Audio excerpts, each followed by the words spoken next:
Rénovons et bâtissons le Congo. C'est la structure que préside Gédéon Pépé, ce jeune Congolais épris, rempli d'amour pour sa nation, qui est aussi, lui, à son niveau, je dirais, les défenseurs de l'intégrité territoriale. Bonsoir, bienvenue à vous. Bonsoir, M. Gaëtan. Je suis très heureux de venir encore sur ce plateau. Oui. Alors, on va commencer par votre structure d'abord. La dernière fois, on n'en avait pas suffisamment parlé. Le REBAC, c'est ça. Rénovons et bâtissons le Congo. Vous m'aviez dit que c'était une structure qui rassemble déjà des jeunes. Autour de quoi? Autour de quel but? Autour de quelle idéologie? Bon, REBAC est une structure politique qui date déjà, c'est depuis 2023 que nous avons créé cette structure. Le but de Rénovons et bâtissons le Congo était de rassembler les jeunes, vu qu'aujourd'hui les jeunes se définissent par les antivaleurs. Donc, Rénovons et bâtissons le Congo est né pour prêcher la reprise de conscience à la jeunesse congolaise qui nous caractérise aujourd'hui. Et à part ça, nous avons eu à constater sur terrain que l'avenir de la jeunesse congolaise part en couille. Notre avenir et l'avenir de nos enfants devient de plus en plus incertain. Notre pays est victime de menaces internes suite à sa richesse et on ne pouvait pas rester indifférent face à cette situation. Heureusement, il y a quelqu'un qui est désormais la bête noire des balkanisateurs, Félix Tshisekedi. J'en parlais tout à l'heure avec mes invités. Je crois qu'ils m'ont laissé leur livre, justement. Vous partagez ce point de vue? Bon, chacun est libre de mettre son opinion. Oui. Moi, en tant que jeune, oui. Témoin de l'histoire de son pays, vous raconterez cela à vos enfants dans 30, 40 ans. Que diriez-vous de Félix Tshisekedi? C'est vrai qu'il n'a pas encore fini son mandat, bien sûr. Il fait son temps, oui. Et à la fin, nous allons juger le mandat. S'il est positif, soit négatif, oui. Là, ça sera après. Oui. Mais pour l'instant, s'il faut donner ma position, Rénovons et bâtissons le Congo est membre dans un rassemblement de la jeunesse, un rassemblement de la jeunesse dénommé Rassemblement de la nouvelle génération pour le Congo, qui est présidé par les camarades Jonathan Kalumba, dont je suis les porte-parole. Non. Le rassemblement, de la société civile indépendante, nous sommes ni de l'opposition, ni de la majorité. Donc, nous sommes vraiment indépendants. Donc, vous êtes mieux placé pour nous dire si Félix Tshisekedi est réellement l'unificateur de la République démocratique du Congo.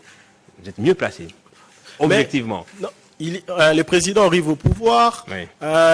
Il a trouvé les pays en bon état, en bonne due forme, comme l'a légué son prédécesseur. Et il est là, il se bat pour remettre les choses en marche. La sécurité pose problème aujourd'hui, mais petit à petit, avec les efforts qu'il fournit, on arrive à voir, on voit ce qui se passe sur terrain. Moi, je n'ai pas assez de commentaires à faire sur ça. Aujourd'hui, moi, les sujets sont plus basés sur la Constitution qui fait la toile. Oui. Les jeunes s'étaient rassemblés autour d'un autre jeune qui se nomme Ardoche Nsele, oui. Et ils ont déposé une pétition demandant le changement de la Constitution. Cette pétition a rassemblé ou a récolté près de 100 000 signatures. Est-ce que vous vous identifiez dans cette démarche? Non, bien que vous n'ayez pas été contacté directement, mais je dirais intrinsèquement, est-ce que vous vous retrouvez dedans, dans cette voie? Le changement de la Constitution n'est pas un péché, et puis soit la révision de cette Constitution n'est pas un péché. La Constitution, elle est révisable. Nous avons tracé les lignes au niveau du rassemblement. Elle est révisable à condition Je vais avancer. Au niveau de notre rassemblement, nous avons tracé les lignes. Notre ligne, c'est quoi? Avant de parler changement ou révision de la Constitution, nous ne voyons pas l'opportunité à ce stade de discuter à ces sujets. Pourquoi? Il y a l'intégrité territoriale qui est menacée aujourd'hui, il y a l'insécurité grandissante au sein de la ville de Kinshasa, les fonctionnaires sont payés en retard, il y a l'état des sièges de l'autre côté, donc le pays traverse une période un peu sombre. S'il faudrait parler révision de la Constitution, il faut au préalable restaurer l'intégrité territoriale. Aujourd'hui, il y a plus de 120 localités qui sont au contrôle de rebelles. Les fonctionnaires ne sont pas payés à temps. Ce sont les questions importantes que nous devons traiter au préalable et après nous mettre ensemble autour de ces débats républicains, parler révision ou changement Pour constitution. vous, c'est une question juste d'opportunité. D'opportunité. Pour l'instant, on ne voit pas l'opportunité. pourrait bien toucher à la Constitution. Tout à fait. La Constitution. Dans les jours prochains, si les fonctionnaires étaient payés. La Constitution prévoit sa révision, chose qui est normale. Oui. Mais aujourd'hui, quelle est l'opportunité de modifier ou de changer cette Constitution alors qu'il y a plus de 120 localités qui sont gérées par les rebelles? Il y a Goma et Bukavu, ce sont des grandes agglomérations qui sont gérées par les personnes mal intentionnées. Donc, s'il faudrait parler révision de la Constitution, il faut d'abord rétablir, restaurer l'intégrité territoriale, et après, nous allons nous mettre autour d'une table, débattre de cette question. Gédéon Pépé, vous voulez dire que vous réfléchissiez mieux que les intellectuels congolais, les professeurs constitutionnalistes qui aujourd'hui font des tournées en République démocratique du Congo pour essayer de sensibiliser la population au changement de la Constitution, que ce soit les politiques, ou peut-être que vous y voyez d'autres choses derrière cette démarche? Non, peut-être l'intention.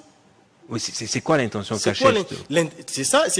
C'est là où nous, en fait, moi je me martèle avec mon rassemblement. Aujourd'hui, nous ne voyons pas l'opportunité. Et derrière, tant qu'il n'y a pas l'opportunité, et quelle intention qui se cacherait derrière ce changement? L'opportunité est subjective. Par rapport à quoi? Chacun sait quand c'est opportun de faire quelque chose. Il n'y a aucune disposition constitutionnelle qui empêche de payer les fonctionnaires à temps, par exemple. Il n'y a aucune disposition constitutionnelle. Non plus aucune disposition constitutionnelle qui interdit de réviser la Constitution quand les fonctionnaires ne sont pas payés. Quand les fonctionnaires ne sont pas payés. Oui, tout à fait. Ça veut dire que l'opportunité, ça dépend de qui et qui voit, comment. Ce n'est pas en fait les bons moments pour modifier cette Constitution. Ce n'est pas les bons moments. Il y a des questions importantes que le pays traverse. Donc, le gouvernement doit d'abord régler ces problèmes et après engager ces débats. C'est là que moi, en fait, je me martèle dans ça. Donc, il n'y a pas opportunité à ces stades. Et quelle intention se cacherait derrière cette révision ou bien ces changements? Si l'intention, c'est se maintenir au pouvoir, là, c'est encore compliqué. C'est encore violer cette Constitution. Pourquoi? La Constitution limite les mandats dans les temps et dans l'espace que tout le monde est obligé de respecter. Alors, vous dites changer la Constitution est inopportun. L'Église catholique a dit que c'était hasardeux. Qu'est-ce que ça vous a inspiré, ce changement de vocabulaire en parlant de hasardeux? C'est plutôt révision de la Constitution, ce serait hasardeux, voilà. Ouais, à ce stade. Moi, en fait, j'ai pas beau parler, mais il est juste question qu'à ce stade, il n'y a pas opportunité de parler Constitution vu les problèmes que le pays traverse. Vu les problèmes que les pays traversent, on ne peut pas se mettre là, passer à la télévision, parler changement de Constitution. À chaque fois, cette question du changement de la Constitution est abordée. Le pays, en fait, il y a fracture de la cohésion sociale, nationale, voulais-je dire. Si nous remontons à l'histoire en 2016, c'est toujours la même question qui nous revient à table. Alors qu'en 2016, quand l'ex-président avait peut-être cette intention de changer cette constitution, il y a eu les tensions qui se sont levées et on arrive en 2026, cette question du changement, soit de la révision constitutionnelle, revient encore surface. C'est trop dangereux.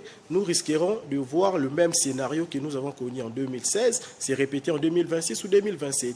Actuellement, l'opportunité ou bien les priorités sont peut-être les dialogues, que les Congolais se mettent ensemble, se mettre autour d'une table, se dire des vérités en face, nous réconcilier. C'est ça la priorité à ces stades. On va évoquer avec vous l'actualité rapidement, notamment la sortie médiatique de Paul Kagame, mais une dernière question concernant le changement de la Constitution. Vous dites que ce n'est pas opportun, les autres disent que c'est hasardeux, d'autres encore disent que c'est le moment, parce que ça constitue une sorte d'entrave, ça bloque la bonne gouvernance en République démocratique du Congo. Qu'est-ce qu'on fait en démocratie quand il y a divergence, il y a manque de convergence comme ça? On va au référendum. Les référendums... Pourquoi n'appelez-vous pas à un référendum alors? Non, c'est pas pour trancher, pour couper court. Si aujourd'hui nous changeons cette constitution, quel sera l'essor de toutes les localités qui sont occupées par les rebelles? Nous devons mesurer les dangers. Les localités ne seront pas exclues de la République. Mais ils vont adhérer à cette constitution. Vous avez parlé du référendum. Ouais. Les gens qui sont de cette partie, quel serait leur sort? Ils vont participer à ces référendums. C'est ça un grand problème. En fait, on doit réfléchir pas par sentiment. Les Congos, c'est notre patrimoine commun. Et quand nous abordons des sujets sensibles, nous devons être patriotes. L'amour du Congo doit être au-delà de tout. Les Congos, c'est notre terre.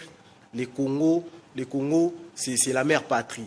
Je vais laisser ces Congos à mes enfants, à mes petits-enfants. Mais après, quelle histoire que nos enfants vont retenir de nous si aujourd'hui nous n'arrivons pas à gérer, à construire ces pays? Parfois, j'attends que le président n'a pas un mandat, le président a une mission. Et ça, c'est quoi ça au juste? Nous sommes intellectuels.